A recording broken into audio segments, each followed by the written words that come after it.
এত করে আমার স্টুডেন্টদেরকে আমি বলি যে বেশি বেশি মূল বই পড়ো, মূল বই পড়ো। না, ওনারা আমার কথা শুনবেন না। বই থেকে কপি করা যে শিট, সেই শিট পড়বে। চিন্তা করেন, মূল বই পড়তে বললে পড়বে না, বই থেকে কপি করা শিট, সেই শিট পড়বে। এই শিট কি মধু? শিটের মধ্যে কি মধু আছে?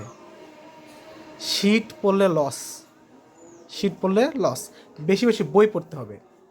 এসএসসি এবং এইচএসসি, এসএসসি এবং এইচএসসি তোমাদেরকে আমি আবারও বলতেছি, ক্লাসেও বারবার বলি যে বই পড়া পড়তে হয় বেশি বেশি। সরি, বই পড়া নিষেধ না, মানে শিটের কথা বলতে বলতে এমন অবস্থা হয়ে গেছে, মানে শিটই মুখে চলে আসে।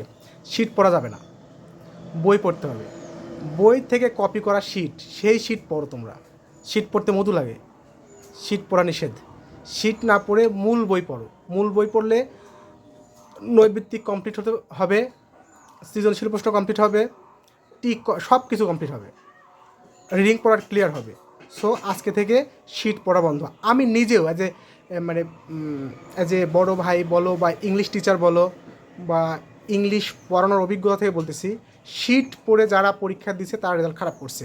বিশেষ করে অনেকেই চায় প্যারাগ্রাফের শিট দেন স্যার, রচনার শিট দেন স্যার, নোটিশ, অ্যাপ্লিকেশান, লেটার, এগুলোর শিট চায়। শিট পড়ে লাভ হবে না, শিট পড়া নিষেধ। শিট পড়লে হয়তো কোনো মতো পাস করতে পারবে, কিন্তু শিট কিন্তু মূল বিষয় না। অনেকেই দেখবেন বলে একটা পড়লে 10টা, একটা পড়লে 5টা, একটা পড়লে 100 প্যারাগ্রাফ লিখেন। আমি এগুলোর পক্ষপাতী না। আমার কথা, স্টুডেন্টরা মূল বই পড়ুক, মূল বই পড়ুক, সেখান থেকে শিখে তারপর পরীক্ষা লিখুক। তাই আবারও বলি, শিট পড়া বন্ধ। শিটে যতই মধু থাকুক, শিট কিন্তু কাজে আসবে না, শিট কাজে আসবে না ভাই। বই পড়তে হবে, বই পড়তে হবে, বই পড়তে হবে। এবং ইংলিশটাকে আরও ভালো করে শিখতে অবশ্যই আমাদের ক্লাসে যুক্ত হতে হবে, আমাদের ক্লাসে যুক্ত হতে হবে অবশ্যই। এবং আমরা এসএসসি পড়ানো শেষ করে দিয়েছি আলহামদুলিল্লাহ। ইন্টারমিডিয়েটও অলরেডি শেষের পথে। আমরা নিউ 10 শুরু করছি, ক্লাস 9 শুরু করছি এবং ইন্টার ফার্স্ট ইয়ার শুরু করছি। আপনারা অবশ্যই আমাদের সঙ্গে আসবেন। আমরা কখনো শিট পড়াই না, আমরা মূল বই পড়াই এবং আলহামদুলিল্লাহ আমাদের স্টুডেন্টরা মূল বই থেকেই বেশি বেশি কমন পায় আপনাদের দোয়ায়।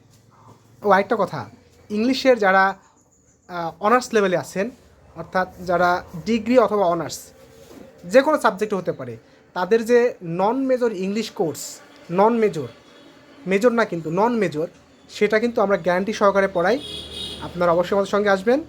মাত্র 2-3 মাসের মধ্যে আপনাকে নন মেজর কোর্সটা পরিপূর্ণ করে দেওয়া হবে ইনশাআল্লাহ।